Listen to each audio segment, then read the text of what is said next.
Here's outswinger. Maguire, Kane! Rifles it into the... Because City are on a different plane. De Bruyne, Haaland!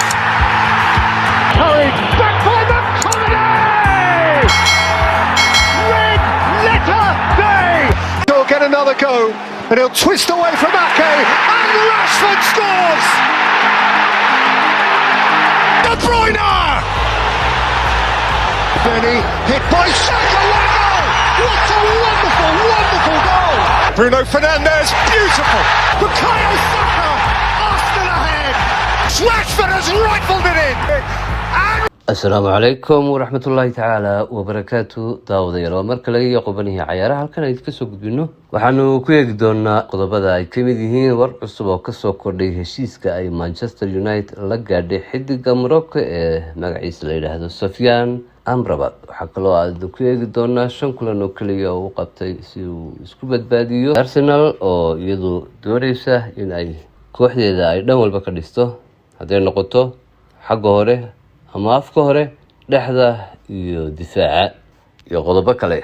waa gaagitayna bilaabin sidii caadada ahaydba subscribe iyo share iyo like-ta waa xaqiina si annagana ay dhiirigelin weyn noogu noqotee aynu ku bilowno marka hore.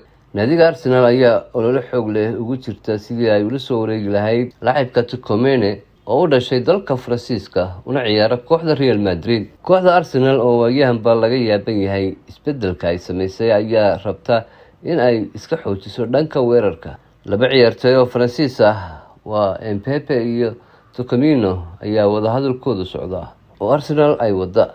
haddaba Arsenal hadday ku guuleysato labadan ciyaartoy ee Faranska ah sanadkan san hore soo sheegnay waa loo baqayaa koobabka sanadkan ka dhici doona Premier League iyo waliba koobka UEFA ee qaaradda Yurub.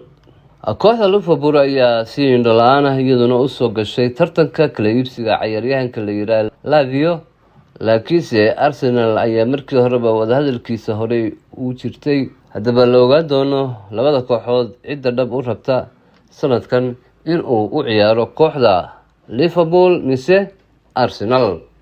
dhanka kale tababaraha Liverpool ayaa si ku xumeyn ah u raba ciyaartoyga Said oo isagu ka dheela kooxda Southampton kadib markii kooxdiisu ay u laabatay liiga hoose. ciyaaryahankan ayaa kooxo fara badan iyaguna ay raadinayaan oo aan keligii ku koobnayn.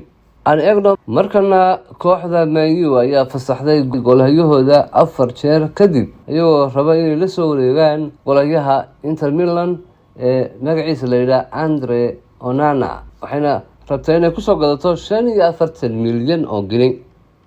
kooxda Barcelona ayaa la soo wareegaysa ciyaaryahan Gundogan iyo waliba Neymar. sheegaya in kooxda Real Madrid hoos ay ula heshiinayso kadib arrintan waxay keentay in Man U in ay la xiriirto goolhayihii Inter Milan ee Onana.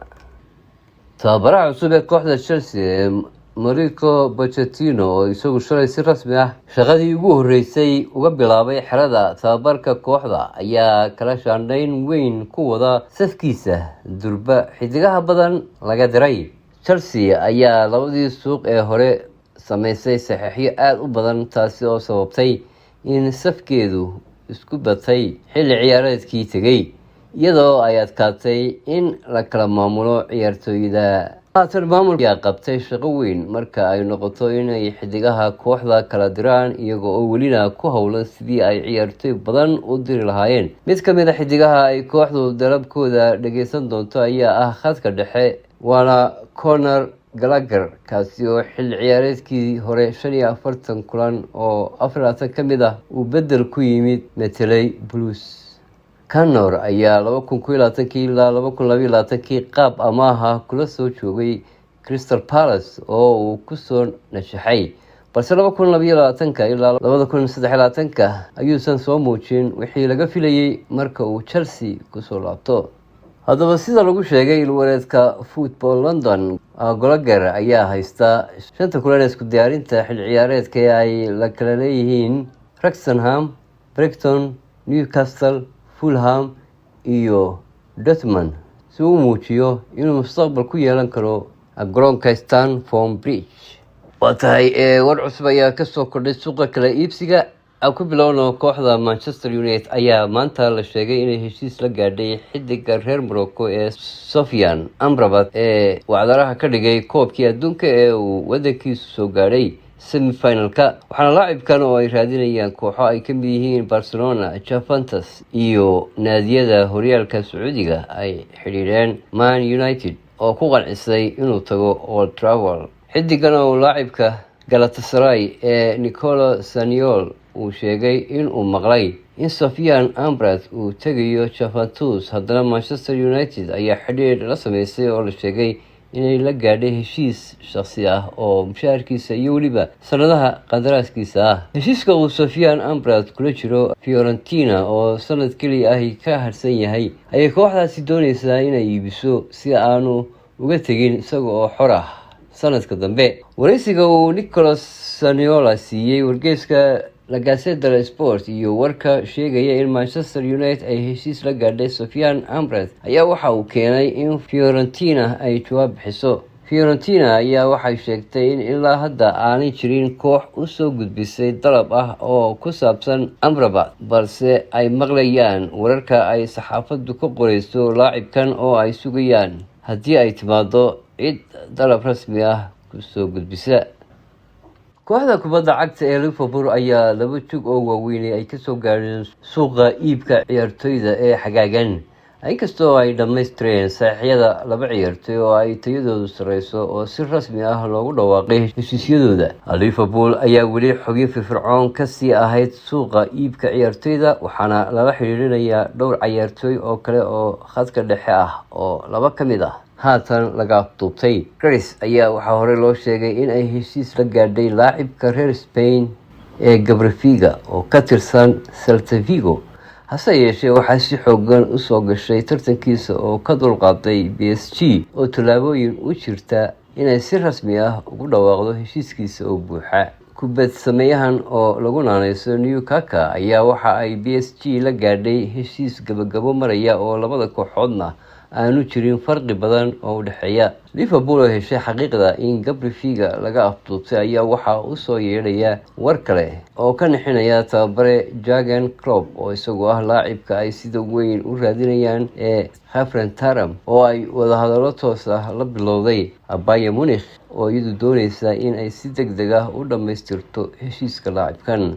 ugu dambaystiina xiddig ka ciyaara horyaalka waddanka Ingiriiska ee Premier League oo hore loogu xidhay kufsi ayaa lagu sii daayay damaanad waqtigeeda mar labaad la dheereeyay, kaasi oo sanadkii hore xabsiga loo taxaabay iyada oo lagu eedeynayo inuu kufsaday gabadh xilli uu ku sugnaa waddanka Ingiriiska. ciyaartoygan ayaa la qariyay magaciisa, waxaana taageerayaasha marba ay ku xidhiidhinayaan ciyaartoy kooxdiisa ka maqnaa muddooyinkii u dambeeyey oo aan wax faahfaahin dhaawac la xidhiidha iyo sababta maqnaanshihiisa la haynin. wargeyska lagu magacaabo The Telegraph ayaa sheegaya in aan la hubin in ciyaartoygan loo ogolaan doono inuu ciyaaro xil ciyaareedkan soo socda, maadaama aan weli laga fasaxin kiiskaasi oo ay baadhitaanadu ku socdaan. ciyaartoygan ayaa laga xidhay waqooyiga magaalada London markii ay taariikhdu ahayd July 4, 2022, markaasoo gabadh wacday booliska ay u sheegtay in xoog lagu kubsaday, taasi oo keentay in ciyaartoygan la soo qabto. xiddigan ayaa waxaa soo qabtay booliska Metropolitan Police oo damaanad ku sii daayay bishii August ee isla sanadkii hore, taasi oo ka dhigan inuu xidhnaa muddo 3 ilaa 4 usbuuc ah. qodobkaasi ayaa ugu dambeeyay xubinihii ciyaaraha because City are on a different plane. De Bruyne, Harry, back for McTominay! Red letter day! He'll get another go and he'll twist away from Ake and Rashford scores!